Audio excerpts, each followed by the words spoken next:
Tokyo Comic Con happened this weekend. It recently concluded. As of this recording, it's already the midnight hours of Sunday in Japan. Um, it was their first ever big Tokyo Comic Con. Really, Tokyo, Japan in general, kind of copying of what's going on with American culture with their Comic Con thing. Japan has always had big conventions and stuff, but this is the first time they've done a Comic Con per se.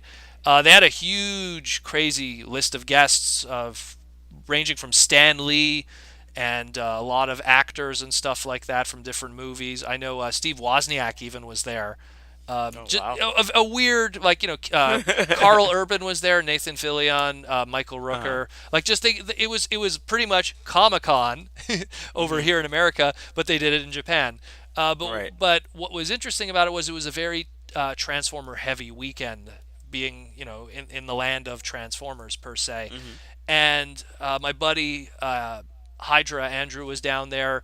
Fellow IDW alumni Matt Frank was over there living it up, posting a whole bunch of Woohoo, photos. Matt.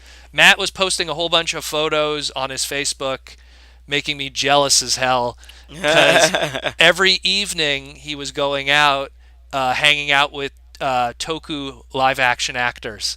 Oh. And and the one that broke me was he went out and he hung out with the original actor of Ultra 7. Oh And that wow. killed me because that's, oh That's boy. some access right Yeah, there. yeah. Well, because he's working on Godzilla, so Yeah, I know. I that know. gives He's him his working on that pull now Toho. over there. So, anyways, not to get off topic, but there was a lot of Transformer stuff going on down there, and so what me and Wendell are going to do essentially is we're gonna burn through just some of the smaller news and reveals and stuff like that. Little thing, not stuff that really garners a whole segment to talk about, but just a little bit of the things that were going on over there because now that it's concluded, now we know Yeah. everything. Uh, we'll pretty much jump first to Takara with their Transformer X Street Fighter booth. They had all the figures essentially on display, comparing them with the figures that they were based on and everything, having them in cool poses, showing them the accessories that come with the release dates, the prices, stuff that we kind of already knew, Hmm. associating it with also because it's the 30th anniversary of Street Fighter 2, so there was kind of all that kind of marquee and everything. But what was really cool about all of this was they had a huge big screen behind the displays looping this, like, I think it was like a 4-minute video showcasing all the cool stuff and the cool poses that these figures could do, and the cool original art that came from this. And this video that they were looping has recently been put online, so you could find it very easily on I believe it's Takara's specifically Takara's YouTube channel, where it's pretty much the original intro to Super Street Fighter 2 Turbo, where you have. It's about like 1 minute 40 Okay, seconds. there you go. It, And but it feels awesome. yeah, it's amazing because it's like it's the original intro to Super Street Fighter 2 Turbo. It has the Ryu getting ready to shoot his Hadouken, but they obviously splice in Convoy Optimus Prime, and it looks really good. And then same thing, there's another shot of Convoy Optimus Prime's back that's supposed to be like a Kuma when he makes his quick appearance in that Hmm. intro. It shows a whole bunch of different poses with the toys, matching it up with the sprites.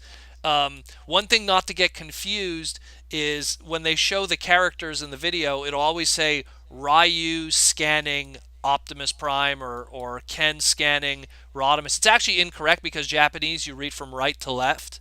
So Ah, it's supposed to be the Autobot or Decepticon scanning the human character, and that's why they have those in bodies. that direction. It's the I guess if there is a continuity or a fiction to this, it's those actual Transformer characters scanning those Humans. those human characters to get the bodies out. And I think that also helps with the fact of why they went with those two molds for Ryu and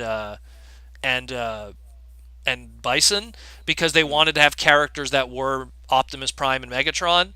Where before, when we were discussing, we were saying like, oh, why didn't they just keep all the Shotos like the same mold? I guess because they wanted to have a bigger impact of it's Optimus Prime scanning Ryu, not like Blue Streak scanning Ryu or something.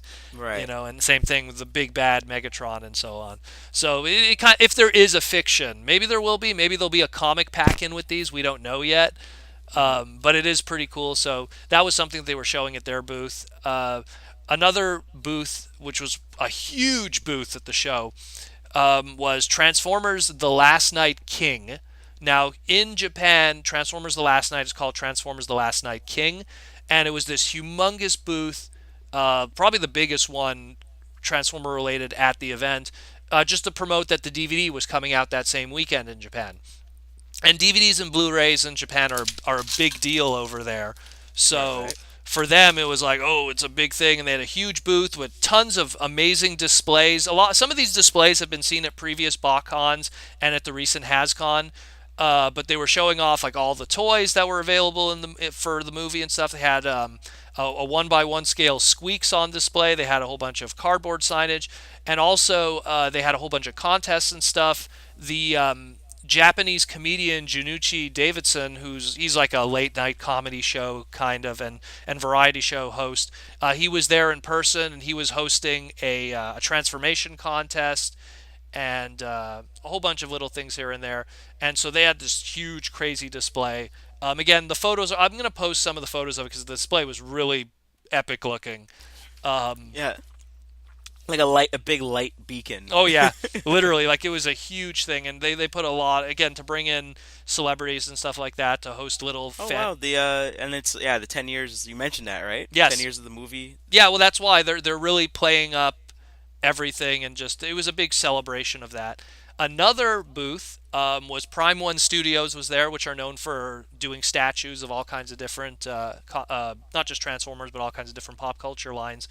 And so obviously at their booth they had their Transformer stuff, and again it's all movie related stuff, and Hmm. it's to make statues that really match the artistic design of specifically characters that still up to this point haven't gotten perfect toys. Hmm. And so we have Crosshairs from Age of Extinction, which looks really good. We have a Ratchet. We have a Jazz. We Ooh, have a jazz. yeah. We have a Shockwave, which also has his little tentacle guys in the background, which were kind of absent in toy form. And then we have a Barricade, which I mean, it's nice to have a Barricade, but now we have that masterpiece toy coming. So MP barricade coming out. yeah, but I mean, again, so those look really good, and those were also on display. And I mean, there was no prices or anything. They were just kind of showing off what they have planned in the near future. There was little cards in front of them, but I didn't see a yen currency on them, so we don't know a price yet with those. And one of the last booths there that were really Transformer related was Versus Comics, which is a licensee there. They had Keizama, who's a Japanese artist. Hasn't really appeared at any BotCons or TFCons, but has appeared at one or two auto assemblies in the past. And Keizama was there selling art and everything like that. But also, what Keizama was showing from the Versus style clothing line was that they're going to be doing a whole bunch of Transformer clothing line stuff. And the one that really sticks out, because obviously there's Optimus Primes, there's Megatrons, the typical stuff, but one of the clothing line shirts is going to be that of a Rodimus Unicronus, which Mm, is yeah, yeah. which is really nice. And these are limited shirts. Like these are like special campaign limited shirts, and they start at 4,400 yen, and so that's about like 50 to 60 bucks a shirt. So expensive stuff. They have some hoodies too. They have a bunch of other stuff. Some stuff with the Japanese Transformers G1 logo on it. Little things here and there, but that was also on display. Some of it was for sale. And it looks really cool. I mean, if it was, I know that if I was in person, I probably maybe would have, even at 50 bucks, would have probably pulled the trigger on that Rodimus Unicronus hoodie. Looks really nice. Looks really nice. The art. It's very something that like would have existed during the Shattered Glass era when Mm. Balcon was running with it. So, and he was also on hand doing quick sketches for people on a notepad and just really cool stuff. And that was more or less what Tokyo Comic Con had Transformer related. There was a lot of other stuff there.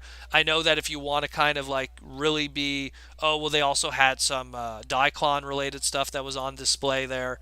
Just showing off, like, oh, because Big Powered recently came out in the Diaclon subline from Takara, so they had a little display showing that off. But that's more, the sister stuff to Transformers. But Aside from that, there was one other thing, but we'll get into that in the next segment.